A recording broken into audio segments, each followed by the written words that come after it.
I'm not going to quote that, but I can tell you what, we have some really heavy hitters leading this organization. It's a real pleasure to be a part of it. Please help me welcome Tyler Stevens.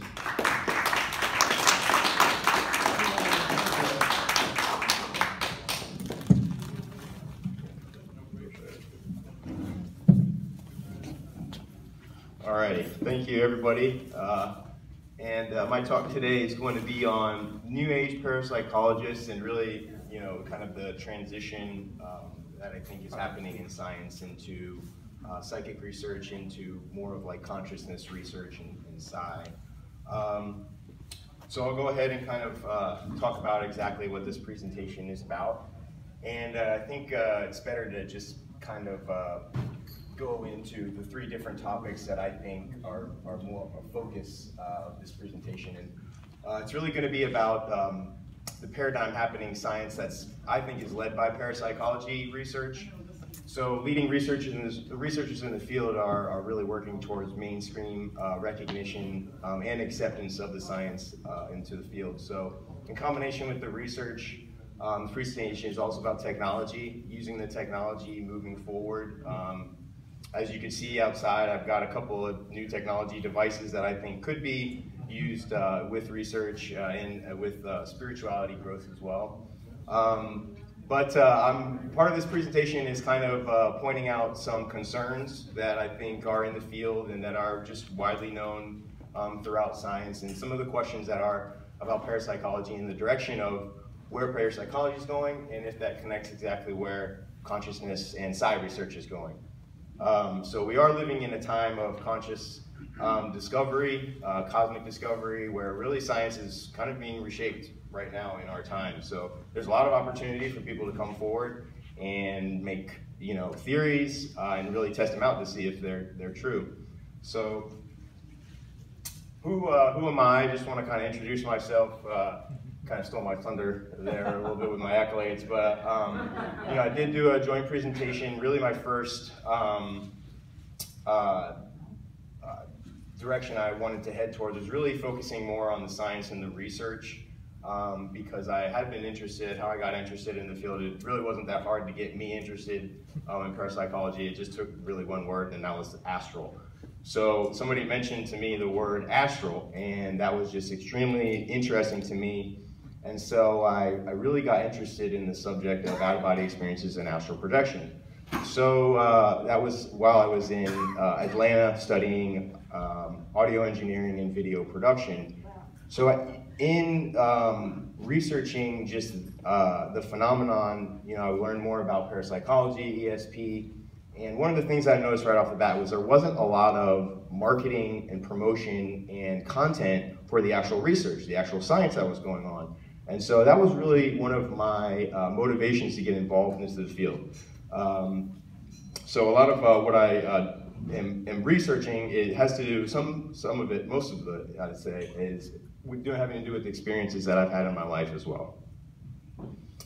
So here's a little bit about the marketing experience. So a lot of what I've done before parapsychology was just marketing and small business development. And I think that in me getting this presentation together, I sort of changed it a little bit as I was discussing a lot of things with people at the conference this weekend. So the second half of this presentation, I wanted to add a little bit of value to people here, to research organizations, researchers, small businesses, and practitioners. So I wanted to maybe give a little bit of my marketing advice, some value to you guys so that you can grow and maybe benefit from some of the things that I have learned along the way, working with a lot of businesses that I have. So what are my goals into this field? Why did I get into here? Why is this young guy just coming in and trying to wreck the house or do all this stuff? But really what my goals are is I want to increase the interest of the young audience. Young people, I feel like, are very interested in the subjects, but aren't really interested in the science and the real stuff that really needs to happen to get this out and accepted. So I really am some of the things that I like to do is start groups, start online, just collaborations. I like to work with a lot of researchers. I like to reach out to people. I will literally reach out and message Dean Radin like it's nothing, So it's just like I don't have any hesitations to try and communicate with people and get people together, because I think that really needs to happen in this field.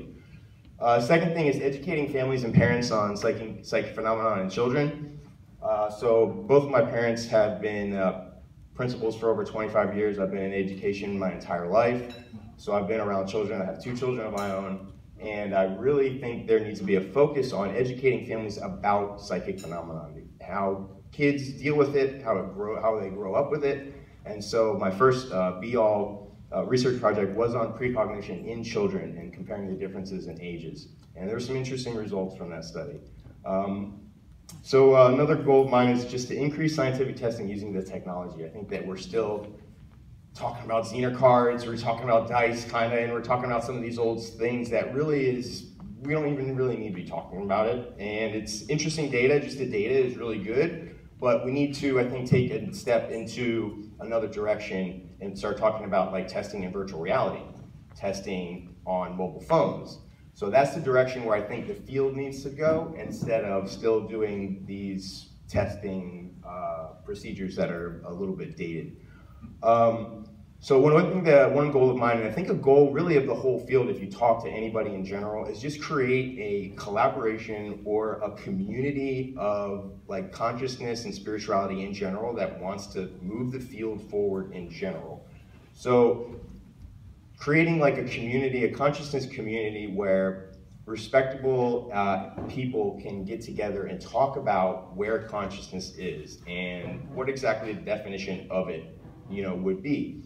And so I think it would be good to get people together just to have that discussion, whether it's a debate, a discussion, an agreement, whatever. I think we need to get organizations seriously together, collaborating and getting this figured out, and then promoting what we're talking about.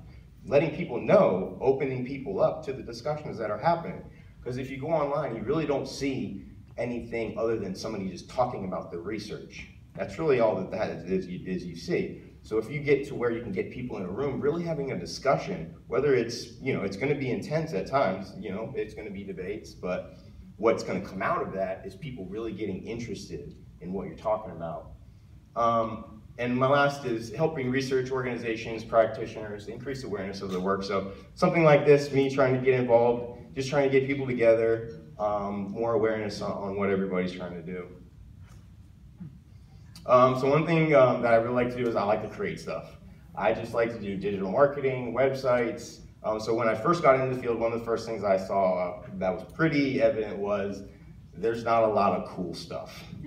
Not a lot. And so one of the things I wanted to bring was cool stuff. And so because I think all of it is cool, it's just not represented how I think it could be.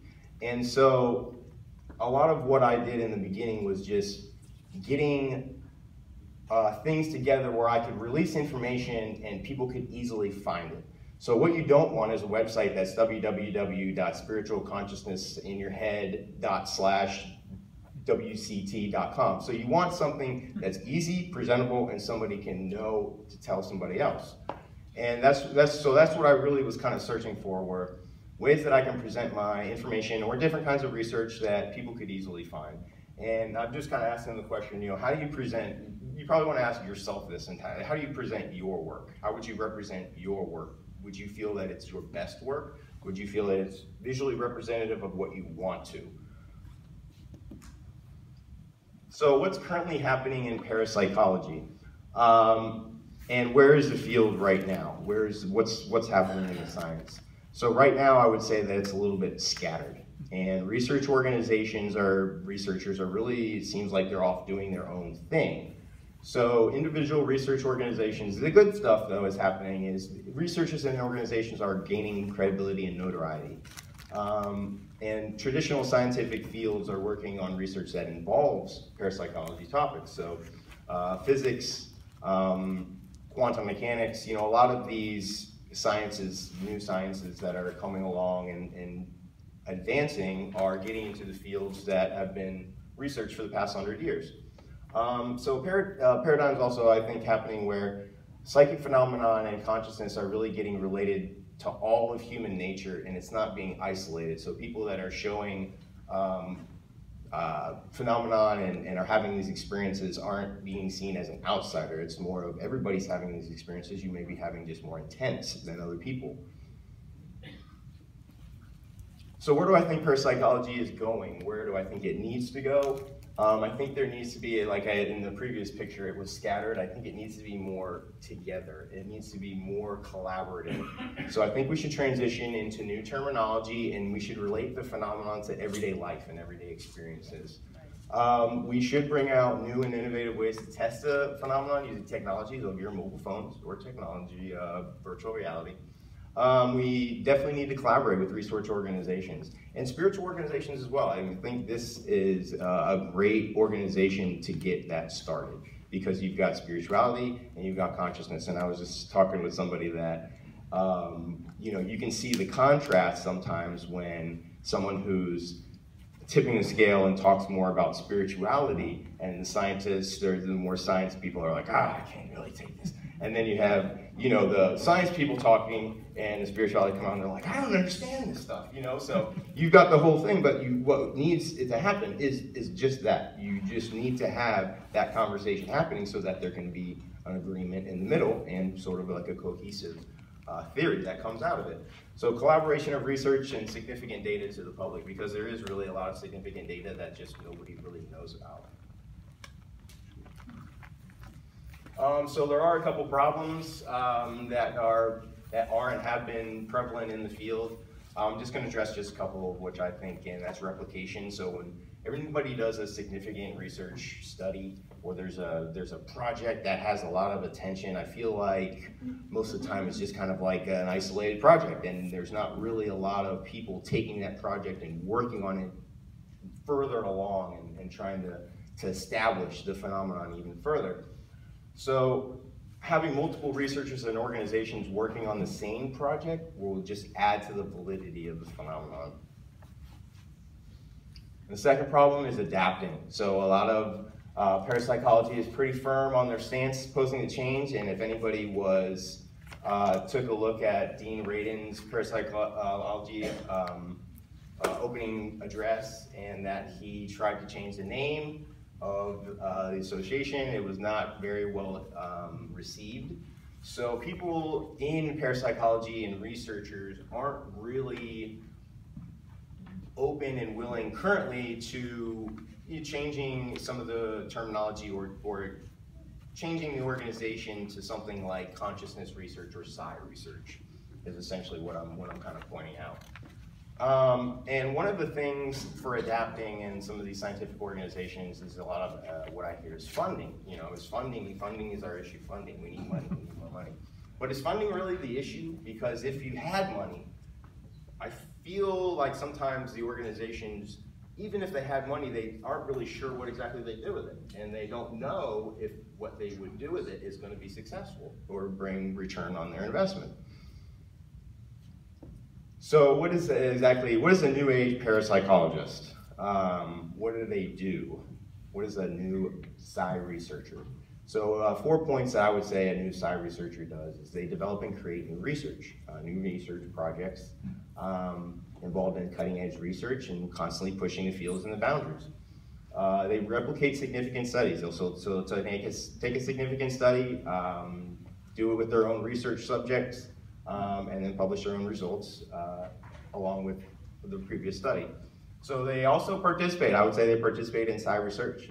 So one of the things I like doing is actually doing the research projects that I'm a part of. One of the first remote viewing sessions I ever did was a very great experience. It was very telling to me that there was something about this phenomenon that needs to be explored.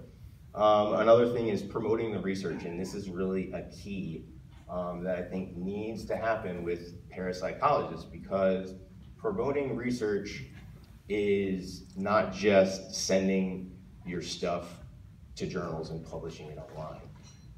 Promoting your research is actually opening yourself up as a researcher so that people learn who you are.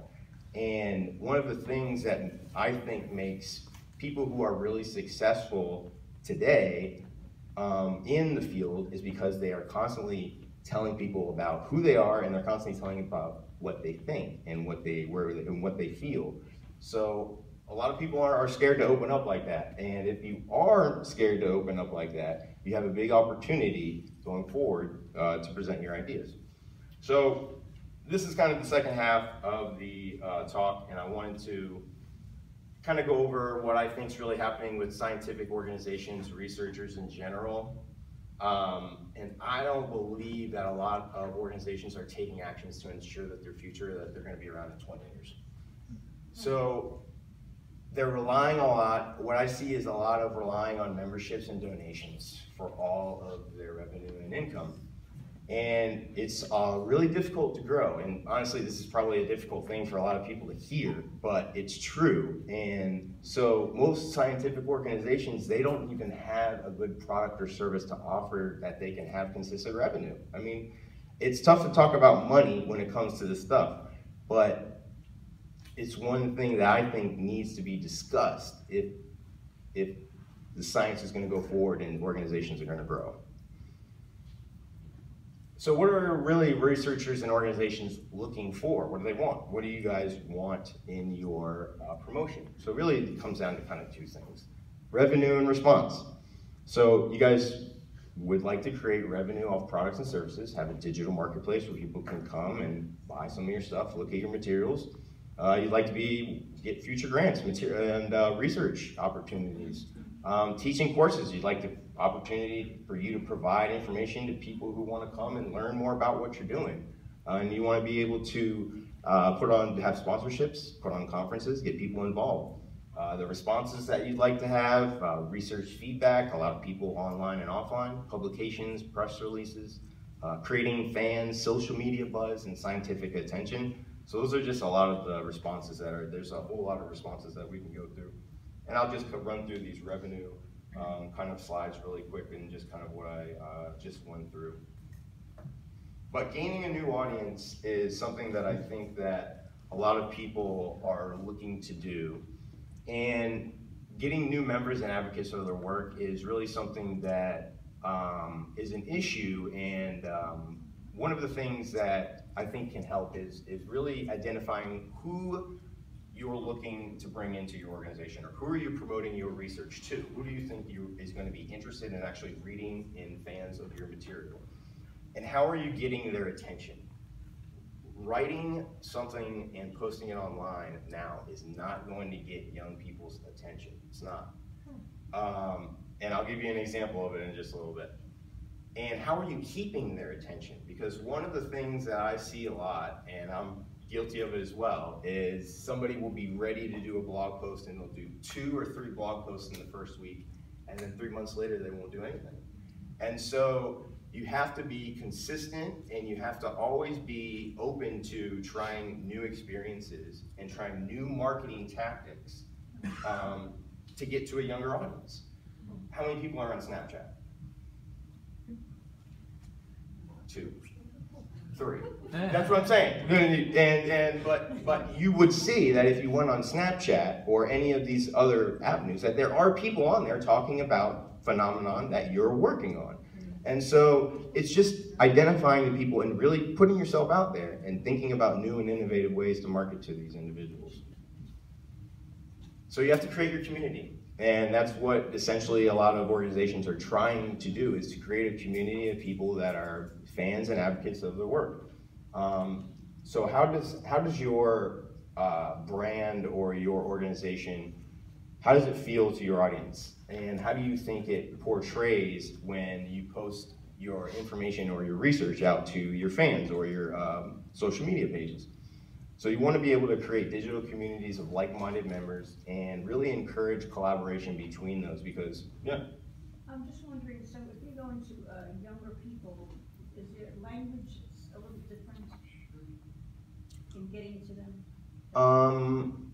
Well, that depends on, I guess, what type. If you're going to more of a science community, but if you're just like going to, like, say, for example, recently in Raleigh, there was a Comic-Con event, right? And if you went there talking more about spirituality, you would probably be more well accepted. But if you were talking more about consciousness and the mind stuff, you probably wouldn't, because spirituality may be a little bit more prevalent in like comics and, you know, that more thing, when consciousness would probably be more prevalent in like a science type. So it's just the kind of message And that's just kind of searching for what would work for your organization. And that's kind of just doing a little bit of research and working with people that are familiar with who's already in your organizations and who already are fans or advocates of your work.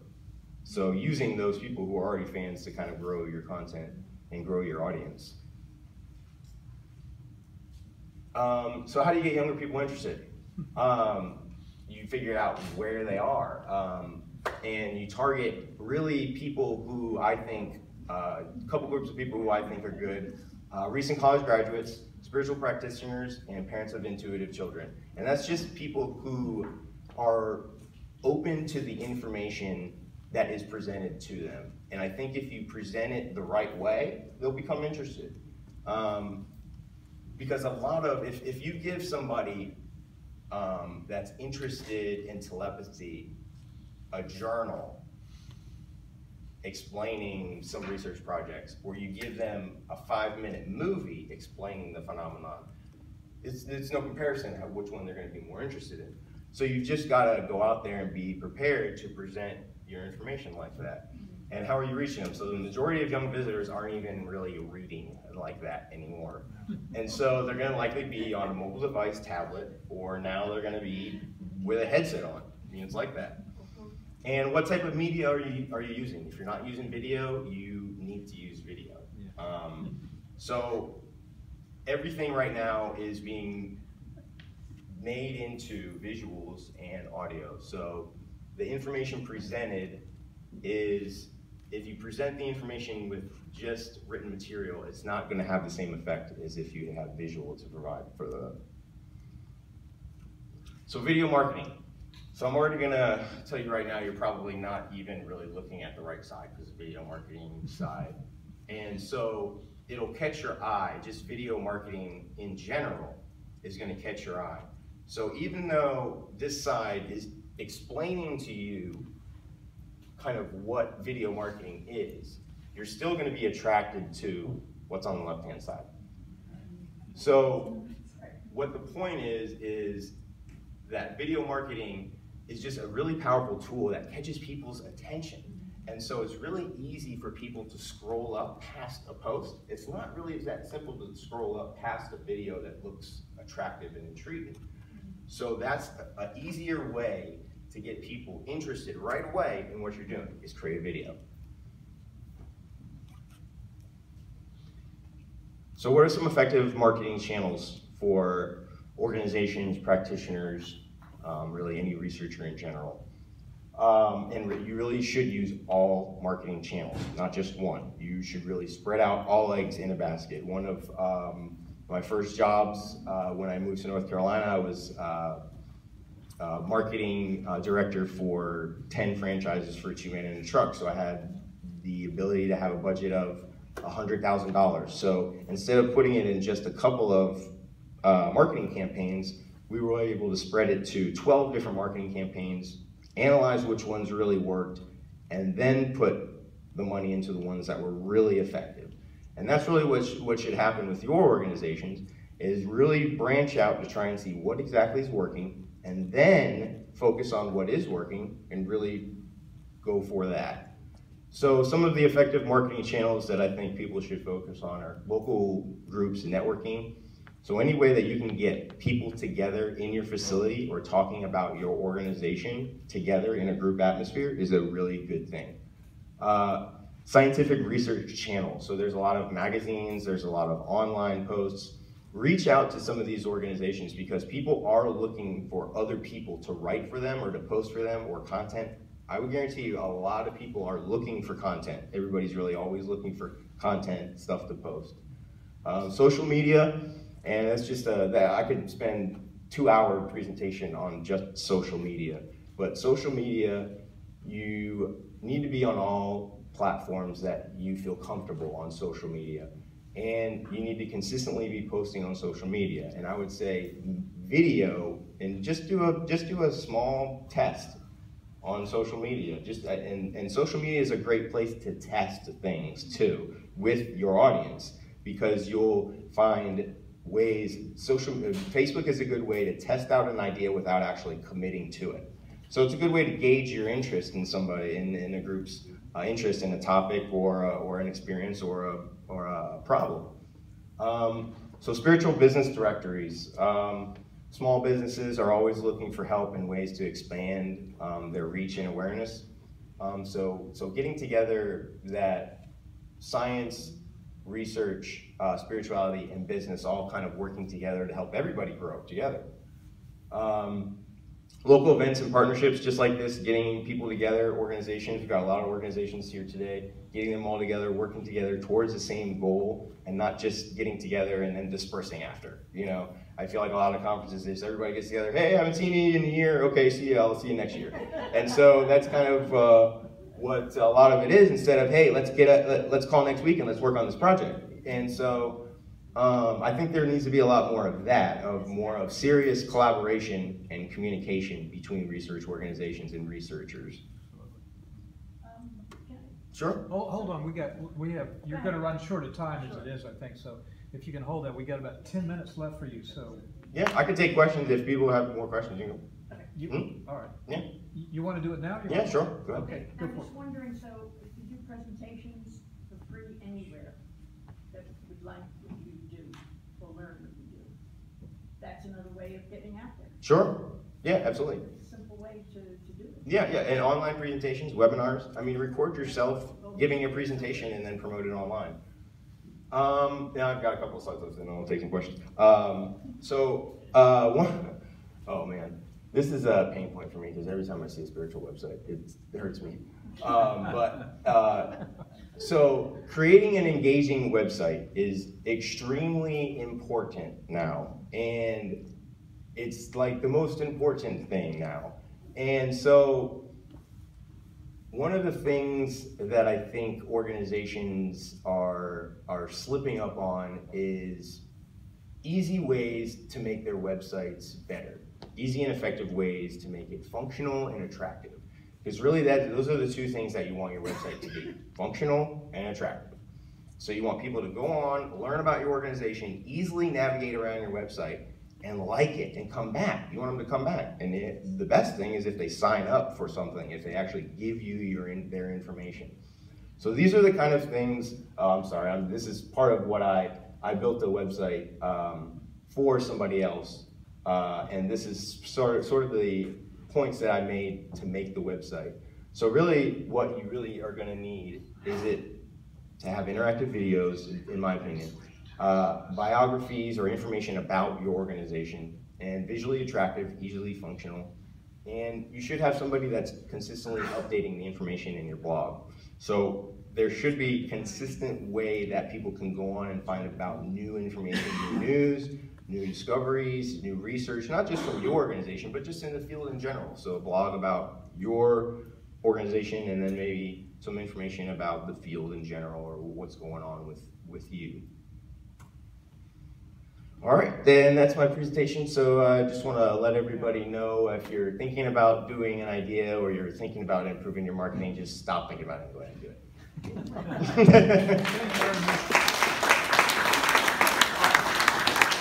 Jim, while you're setting up, we can take a few questions. You're going to bring your computer up, right? Because Jim is right after this. So good. If you got questions, that was terrific. Wow. Thank you. You are the